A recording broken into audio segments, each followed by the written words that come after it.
Salut à tous, aujourd'hui on continue avec une autre vidéo FAQ, il y en a déjà eu 2 ou 3 je crois précédemment, donc vous pouvez les regarder, il y a des liens dans la fiche, dans la description, c'est pas vraiment une suite, parce que voilà, c'est des questions quoi. Mais cette vidéo particulièrement va être un petit peu particulière, parce qu'on va dire que c'est la vidéo pour les 10 000 abonnés. Ouh, allez, je suis tout seul en fait. Donc évidemment les questions que vous avez posées ici ont été posées bien avant qu'il y ait des 1000 abonnés sur la chaîne, mais je vais prendre en particulier les questions qui ont un rapport avec le fait de créer une chaîne YouTube, le fait de faire des vidéos et tout ça, pour que ce soit une FAQ qui soit vraiment complète à ce niveau, ou en tout cas aussi complète que les questions le permettent. Et pour ça évidemment comme d'habitude j'ai mon ordinateur à côté pour lire vos questions et y répondre, donc on va commencer tout de suite avec la première. J'ai une voix grave tout d'un coup là. Alors on y va, on commence tout de suite avec la première question sur Radio Benji FM. Alors ça, première question. La question de Nesco Keyen qui dit « Je me lance moi-même dans l'aventure YouTube sur le thème principal du dessin. Qu'est-ce qui t'a motivé à faire des vidéos ?» Alors ça je l'avais déjà un petit peu raconté dans de précédentes vidéos. En gros ce qui m'a motivé c'est de partager ce que je fais, donc pas forcément ce que je sais faire, mais plutôt ce que je fais au moment où je le fais, et de partager des conseils, de la motivation pour avoir une sorte d'expérience globale et que tout le monde soit motivé à faire du dessin, à faire de l'animation, et en tout cas à créer des trucs. Donc ça c'est pour le côté donner aux autres, altruiste, hashtag grandi, mais il y a évidemment aussi le côté égocentrique un petit peu du truc parce que j'ai envie de faire des vidéos, j'ai envie de monter des images où il y a moi dessus. Ça fait vachement grosse tête comme ça, mais ça l'est un petit peu quelque part, parce que j'ai conscience que c'est un truc que j'apprécie vachement, le fait de parler à une caméra, le fait ensuite de voir les vidéos, de savoir que des gens regardent les vidéos, et tout ça, ça fait partie de la motivation que j'ai eu à faire des vidéos. Donc faut savoir doser ça à mon avis, savoir à quel point on prend un plaisir personnel à faire des vidéos, à savoir que des gens les regardent, et à quel point aussi on va se donner personnellement, on va faire des efforts pour que d'autres personnes puissent avoir une gratification, puissent avoir quelque chose de positif à travers ce qu'on fait. D'ailleurs, puisque tu dis que tu t'es lancé dans l'aventure YouTube, je vais aller regarder ce que tu fais rapidement ici. Alors 5 conseils quand on dessine au crayon en papier, mon matériel de dessin, je vais mater vite fait mon matériel de dessin. Je pense que je vais regarder en détail un peu plus tard, mais en tout cas, première remarque, déjà c'est super cool de faire des vidéos, mais première remarque un petit peu négative, la musique est beaucoup trop forte sur tes vidéos. C'est un truc qui est pas forcément facile à gérer, mais en tout cas si tu baissais un petit peu, on comprendrait mieux ce que tu dis et on serait davantage pris dans l'ambiance. Mais en tout cas, c'est vraiment cool de voir que tu te lances et n'hésite pas à en faire d'autres. Enfin, je pense que t'as pas besoin de moi pour en faire d'autres, mais voilà, je t'encourage à le faire. Je vous mets un lien dans la description pour aller regarder sa chaîne et n'hésitez pas à lui dire ce que vous en pensez. Et sur ce, je vais brancher l'ordinateur pour ne pas tomber en panne. L'envers du décor. Merde. On passe maintenant à la question de Art Magic qui me demande... Que me demande-t-il? Merde. Ah non! Le chargeur! Pour le côté YouTube, comment tu filmes tes vidéos de dessin? Avec quoi? Quel est ton type d'éclairage? Ça m'intéresse car de mon côté, il est dégueulasse. Donc pour ça, je peux pas forcément vous le montrer avec la caméra parce que ben c'est la caméra qui me filme. Mais je peux aller chercher mon portable pour pouvoir filmer un petit peu ce qui se passe devant et vous le montrer. Donc déjà, il y a ça aussi. Ça c'est avec c'est ce avec quoi j'enregistre le son. Donc c'est un enregistreur multipiste Tascam DR40. Vous n'êtes pas obligé d'utiliser un truc comme ça, mais ça aide vachement. Et sinon, concernant la caméra, je filme avec un Canon EOS 700D qui a un écran comme ça qui me permet de le pivoter, donc de me voir pendant que je filme. Donc c'est vachement intéressant pour voir ce qui se passe et être au courant s'il y a un truc qui se coupe ou s'il y a un souci. Et concernant l'éclairage, la plupart du temps je suis en éclairage naturel, c'est-à-dire que je me mets juste à côté de la fenêtre au bon moment de la journée pour qu'il y ait la lumière du jour. Aïe. Mais sinon, vu que là par exemple je tourne à 21 h et qu'il fait nuit, j'ai un dispositif absolument super méga sophistiqué, ça veut absolument rien dire. Du type une chaise, comme ça, avec une lampe, vraiment la lampe la plus basique que tu puisses trouver, qui est posée dessus, et qui éclaire plus ou moins vers moi, histoire que j'ai un truc qui fonctionne. Donc voilà mon setup de youtubeur méga sophistiqué. J'espère que ça peut t'aider un petit peu au niveau du matériel. Je sais que mes vidéos ont toujours été tournées avec le Canon EOS 700D, donc à ce niveau-là, ça a vraiment pas changé depuis le tout début de ma chaîne, à part pour cette vidéo-là qui était filmée avec une webcam absolument dégueulasse, mais sinon, entre cette vidéo-là, la vidéo que je tourne maintenant et les vidéos où j'ai faites qui étaient vachement mieux visuellement, donc les vidéos en extérieur, les vidéos avec un éclairage vachement plus cool, tout a été fait avec ce même appareil photo. Donc à mon avis c'est un super investissement à ce niveau-là, c'est un truc qui coûte pas trop cher, je crois que pour 400 ou 500 euros vous avez l'appareil avec l'objectif, et si vous rajoutez 30, 50, 100, voire 200 euros pour un truc comme ça, vous aurez un son de meilleure qualité et ça passera beaucoup mieux. Mais franchement au niveau de l'éclairage je pense pas qu'il y ait forcément besoin d'avoir quelque chose de super sophistiqué, à mon avis une petite lampe de bureau comme ça, qui éclaire pas trop mal en réglant bien sur votre appareil, ou bien la lumière du jour, c'est absolument génial la lumière du jour. Parle bien, articule, c'est important ça, articulation. Quand on parle, on articule, parce que sinon les gens qui regardent la vidéo ne comprennent rien, n'est-ce pas? Enfin bref, le soleil est ton meilleur pote. Et sinon comment est-ce que je filme mes vidéos de dessin? Donc quand ça se passe sur ordinateur et que j'utilise un logiciel de dessin, j'utilise ScreenFlow, qui est un logiciel qui me permet de capturer mon écran et donc de montrer ce qui se passe. Et sinon pour les vidéos où je filme mes dessins en train d'être faits sur papier, donc c'est aussi tout bête, c'est juste que j'ai un trépied comme ça, avec une molette que tu vois ici, qui me permet de baisser, voilà, de le baisser comme ça, là je le fais un petit peu à l'arrache, de le baisser et de me permettre de voir ce qu'il y a en dessous. Donc évidemment je vous mets les liens vers le matériel dans la description, comme ça vous aurez toutes les infos, et je vous précise aussi que si vous achetez via ce lien, j'aurai un petit pourcentage là-dessus. Pour exemple, très concret, si vous achetez cet appareil photo EOS Canon 700D sur Amazon avec le lien qu'il y a juste en dessous, vous me filez 15 euros. Parce que pour ce genre de produit, c'est 3% du prix total, donc ça changera rien pour vous, mais je recevrai 15 euros, donc vous pourrez me payer... Je sais pas qu'est-ce que je peux acheter moi pour 15 euros. On va dire que ça paye un nouveau set de marqueurs à encre de Chine pour me permettre de faire des dessins. Ou bien un resto, oui, effectivement, voilà. Bon, ce soir, Benjamin révèle tout dans la vidéo spéciale, merci. Et on se retrouve tout de suite sur Benji Radio FM avec le nouveau tube de Bibou. Hein? M'arrêtez là. On passe à la question de Trax Le Sras qui dit: à quoi ressemble ta prise de notes de simples lignes de texte, du texte plus des schémas, autres? Et ben en fait, j'ai pas de texte du tout quand je lance mes vidéos, c'est-à-dire que je viens, je sais plus ou moins ce que je vais dire. Enfin, plutôt j'ai les sujets de départ et je sais les grandes lignes de ce que je veux dire, mais j'ai rien noté. Je lance la caméra, je pose le micro, je débarque, hop, petit clap. Salut à tous, et à ce moment-là, je commence à parler de mon sujet, ensuite je parle pendant plus ou moins longtemps. Là, par exemple, je pense que la vidéo fera à peu près 30 minutes au niveau du tournage, alors qu'elle fera peut-être 10, 12 ou 15 minutes au montage. Donc c'est juste que je lance l'enregistrement, je parle de mon sujet, et ensuite je vais couper tout ce qui n'est pas nécessaire pour faire la vidéo que vous voyez au final. Ça peut être un truc qui ne vous correspond pas, mais en tout cas moi c'est ce qui me plaît le plus, c'est le côté spontané du truc, le côté vraiment, ben voilà, j'ai envie de vous parler d'un truc. La caméra c'est une personne, c'est-à-dire que j'imagine vraiment que je suis en train de parler avec quelqu'un d'un sujet, donc là voilà, je suis absolument tout seul dans mon appart, mais pourtant j'ai l'impression de parler avec quelqu'un, et je vois des gens qui sont morts. Et en gros c'est un truc qui est beaucoup plus naturel pour moi, qui est pas venu directement, parce que si vous regardez mes premières vidéos, c'était pas ça du tout. Petit extrait. Dites-vous que votre storyboard animé c'est une première version complète de votre film. C'est une version sommaire, oui, mais c'est une version assez aboutie pour être montrée à un premier public. Ce premier public, ça pourrait être vos amis ou votre famille, qui vont vous donner des conseils, ou plutôt des remarques sur des incompréhensions auxquelles ils peuvent faire face, plein de petits détails auxquels vous ne pouvez pas penser sans le recul d'un spectateur.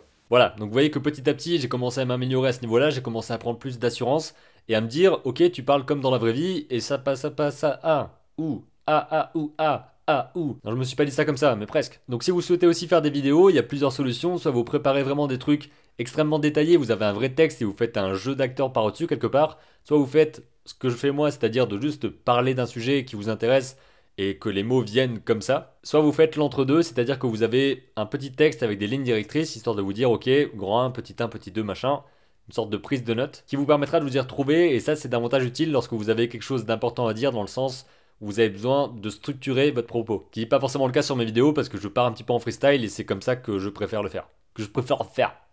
Ah, t'imagines si c'était noté ça? Que je préfère le faire. Ah. Qui? Ah, où? Alors maintenant il y a la question de K ose la carpe, c'est une question un petit peu longue mais je vais résumer plus ou moins ce qu'elle dit. En gros c'est comment est-ce que je fais pour m'organiser, comment est-ce que je fais pour faire des vidéos aussi régulièrement, comment est-ce que je fais pour répondre à un maximum de personnes. Maintenant c'est plus tout le monde, parce qu'avant je pouvais répondre absolument à tout le monde, maintenant ça devient un petit peu plus compliqué. Mais en gros c'est une affaire je dirais de priorité, de se dire que ok dans la semaine je veux sortir 3 vidéos, et donc il faut absolument que je planifie mon temps pour pouvoir faire ça, mais ça prend pas forcément beaucoup de temps, c'est sûr que si vous faites des fictions ce sera pas possible. Mais comme je l'expliquais avec la question d'avant, moi je me pose, je parle, je fais un montage derrière vraiment directement. Souvent ça me prend peut-être 2 heures en tout à faire une vidéo. En tout cas pour celles qui ne demandent pas beaucoup de temps. Donc c'est un truc qui reste assez spontané. Je passe pas des mois à faire une vidéo, je passe pas des semaines à faire une vidéo, ni même des jours. Souvent c'est fait dans la soirée même où j'ai tourné. Donc c'est un truc comme ça qui me permet de faire ça rapidement. Mais il y a un truc aussi, c'est qu'on peut en faire beaucoup plus en faisant beaucoup plus. C'est con hein, mais il faut juste en faire beaucoup pour avoir l'habitude d'en faire et pour ensuite en faire plus facilement. Là par exemple il est à peu près 21h30, j'ai un état de fatigue relativement bas pour l'instant donc ça passe.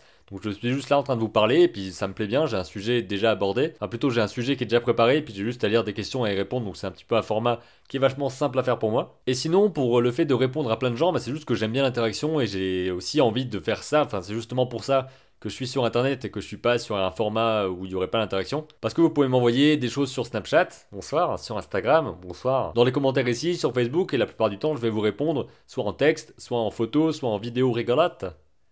Non, pas spécialement rigolote en fait, je sais pas pourquoi je dis ça. Oui, petite chose aussi par rapport à l'humour, vous n'êtes pas obligé de faire des vidéos drôles sur internet, ça peut marcher sans ça. Moi je fais le débile en vidéo parce que je suis comme ça dans la vie et puis que je... Ah. Mais si vous n'avez pas spécialement de faire un format qui soit drôle, ben n'en faites pas, enfin c'est pas grave, on peut aussi regarder des trucs sérieux, je regarde des tas de trucs sérieux. À mon avis ce qui est le plus intéressant c'est d'être comme vous êtes dans la vraie vie. J'ai vraiment envie de plus en plus, quand je vais sur internet, de voir des vrais gens qui sont en train de me parler de leur vie, de leurs projets et de leurs expériences. J'ai de moins en moins envie de voir des trucs juste pour me divertir et tout, j'ai plutôt envie de voir des personnes qui parlent de ce qu'elles font et qui parlent de comment elles ressentent ce qu'elles font. Et c'est aussi pour ça que j'essaie de garder cette proximité, histoire de comprendre comment est-ce que les gens agissent et de juste vivre avec des gens, voilà. Donc j'espère que j'ai répondu à la question, c'était peut-être un petit peu plus vaste que ce que tu as demandé, mais... Genre, il n'y a pas de fin à ta phrase, quoi. Et enfin, la dernière question de cette FAQ spéciale YouTube, celle de Céline, qui me demande: comment vois-tu ta chaîne dans 5 ans? Qu'est-ce que ta chaîne t'a apporté au quotidien? Et dans 5 ans, j'en ai déjà parlé dans une précédente vidéo, mais ce qui m'intéresse, c'est de développer mon activité professionnelle en tant qu'illustrateur, que dessinateur et que créateur de vidéos, donc d'être une sorte d'hybride comme ça entre ces trucs-là. Donc le côté entrepreneurial de la chose, on va dire, donc avoir mon entreprise et pouvoir développer ce que je fais, donc avoir le temps de faire mes vidéos, de pouvoir vraiment m'investir là-dedans à fond. Et sinon, en termes de contenu, dans 5 ans, je pense que je ferai ce que je fais maintenant, mais avec des choses peut-être plus complexes, peut-être avec des projets. Je verrais bien un projet soit de court-métrage, soit de série animée, soit de vidéo animée. C'est-à-dire faire des vidéos qui racontent des choses, ça veut pas dire forcément faire une série de 20 épisodes, mais en tout cas de créer des œuvres qui vivraient sur internet ou dans mes dessins, ou faire des livres, des illustrations. C'est vraiment de développer ce côté-là. Et sinon, ma chaîne en elle-même, j'ai envie qu'elle évolue comme ça devient pour l'instant, donc c'est-à-dire d'avoir de plus en plus de monde qui viennent, d'avoir cet esprit qui est toujours là, cette atmosphère à la cool. Et on se retrouve ce soir sur Benji Radio FM, la radio à la cool, la radio à la fraîche. En gros, dans 5 ans, l'idée c'est d'être à mon compte, en indépendant, en train de faire des dessins, de vendre mes illustrations, de créer des images, raconter des histoires et d'en vivre, et que les vidéos continuent à relater cette expérience-là, à montrer des choses de plus en plus intéressantes, et continuer à vous intéresser. Et sinon, la deuxième question, qui a un plus un rapport avec ce qui se passe aujourd'hui, donc qu'est-ce que ta chaîne t'a apporté au quotidien? Donc déjà, on va dire qu'à titre personnel, la chaîne, ça m'a permis de développer tout ce qui est oral, c'est-à-dire de mieux parler, plus ou moins, hein, vous voyez bien comment je bug, mais c'est-à-dire de mieux m'exprimer, de mieux faire face à ce qui se passe aussi, j'ai moins peur des choses maintenant, j'apprends toujours les choses qui vont se passer, j'ai toujours un track parfois avant certains événements, avant de partir en voyage ou je sais pas, des trucs comme ça. Donc ça évidemment je l'ai toujours, mais j'ai l'impression que j'ai beaucoup plus d'assurance, et à mon avis c'est pas seulement la maturité de l'âge qui passe ou je ne sais pas quoi, c'est surtout aussi le fait de parler très régulièrement à des gens, et d'avoir des réactions par rapport à ça, de devoir pas... Mais il y a le chien qui arrête pas de... Parce que c'est depuis que je regarde beaucoup de vidéos et que je me développe personnellement, depuis que je fais aussi des vidéos et que je développe tout ça sur ma chaîne et ailleurs que sur ma chaîne, c'est depuis ce moment-là que j'ai l'impression de devenir un meilleur moi, ou en tout cas d'atteindre de plus en plus le moi idéal. Donc mon moi à moi, tu vois. Et c'est quelque chose qui est vraiment super enrichissant parce que c'est mon moyen d'épanouissement en fait. Et l'idéal idéal, qui est déjà un petit peu le cas mais qui pourrait être encore mieux, c'est que j'ai pas envie de faire de différence entre le côté, ok donc là je travaille, donc je fais du contenu, là je travaille, je fais du dessin, là je vais au travail parce qu'il faut que je fasse ci, ça. J'ai vraiment envie d'unifier tout ça et que ce soit juste, voilà, je suis quelqu'un qui vit et qui fait des trucs. Sans segmenter, sans me dire que machin c'est le travail, machin c'est pas le travail. Truc.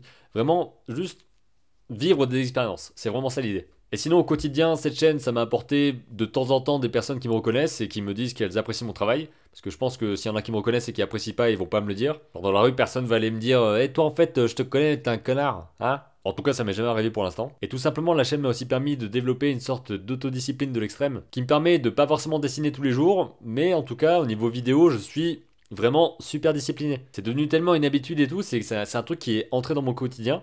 Dans mon quotidien. Bon, c'est pas grave, c'est entré dans le quotidien, je veux dire, c'est un truc qu'on fait d'habitude maintenant, hein. Bon, je fais encore une fois le débile, mais c'est une question qui est vraiment intéressante, et c'est limite un truc qui me fait réfléchir beaucoup plus loin que ce que je viens de dire là.